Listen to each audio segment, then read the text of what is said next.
প্রাচীনকালে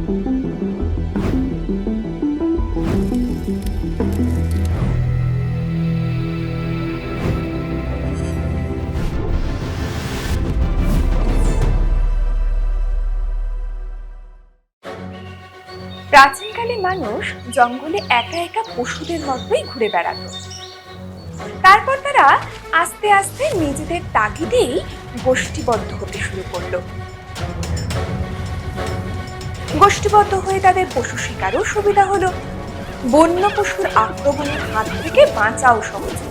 কিন্তু ঝড় বৃষ্টি, বাজ পড়া, দাবানল, জোয়ার ভাটা, মহামারী ইত্যাদির হাত থেকে তারা রেহাই পাবে কি করে? আদিম মানুষ বিভিন্ন জন্তুর আক্রমণের পাশাপাশি এই সকল প্রাকৃতিক ঘটনা দেখে ভয় পেত, আর এই ভয়কে জয় করার জন্যই তারা এই ঘটনাগুলো কেন ঘটছে সেই কারণগুলো খুঁজে বের করতে সচেষ্ট হলো। দেখবে, আমরা যখন কোনো জিনিস জানি না তখনই সেটাকে নিয়ে বেশি করে ভয় পাই। যেমন ধরো, তুমি ঘর অন্ধকার করে শুয়ে আছো, হঠাৎ মাঝরাতে একটা আওয়াজে তোমার ঘুম ভেঙে গেল। স্বাভাবিকভাবেই তুমি ভয় পেয়ে যাবে আর লাইট জ্বালিয়ে আওয়াজটা কেন হলো তার কারণ জানার চেষ্টা করবে, তাই তো? যদি কারণটা খুঁজে পাও তো ঠিক আছে, কিন্তু যদি কোনো কারণ না খুঁজে পাও আর ঘুমের মধ্যে মাঝেই এমন ঘটে, তবে ভয় তো লাগবেই। তার মানে দেখো, সেই প্রাচীনকাল থেকেই কিন্তু মানুষের যে কোনো ঘটনার কারণ খোঁজার প্রতি আগ্রহ অটুট। অর্থাৎ মানুষ যখন ঠিকমতো পোশাক আশাক পরতে পারতো না, থাকার জায়গা পেত না, কি খাবে না খাবে তা ঠিক ছিল না, তখন থেকেই কিন্তু মানুষ বুঝতে চেয়েছিল সব ঘটনারই বা সব কাজের পেছনে থাকা কারণ কি। তার মানে কাজের সঙ্গে কারণের একটা কিছু যে সম্পর্ক আছে সেটা কিন্তু মানুষ বুঝেছিল।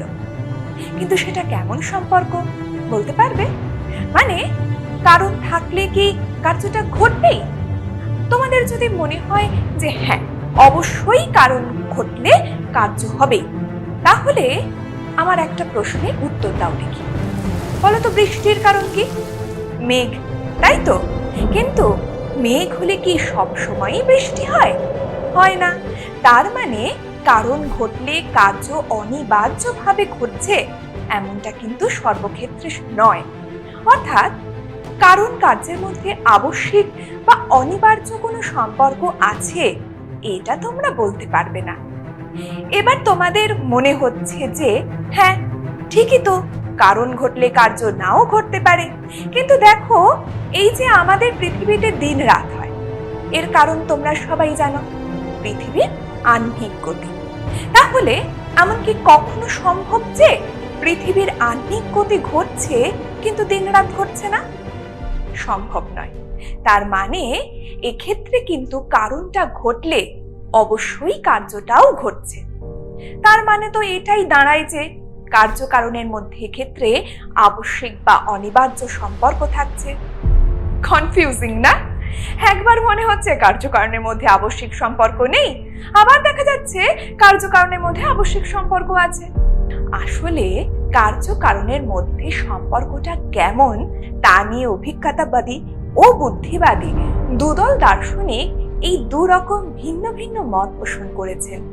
এই অধ্যায়ে আমরা তাদের সেই মতামত শুনে এটাই বুঝে নিতে চেষ্টা করব যে কার্যকারণ সম্পর্কটা ঠিক কেমন। তাই জানতে হলে দেখতে থাকো পরবর্তী ভিডিওগুলো।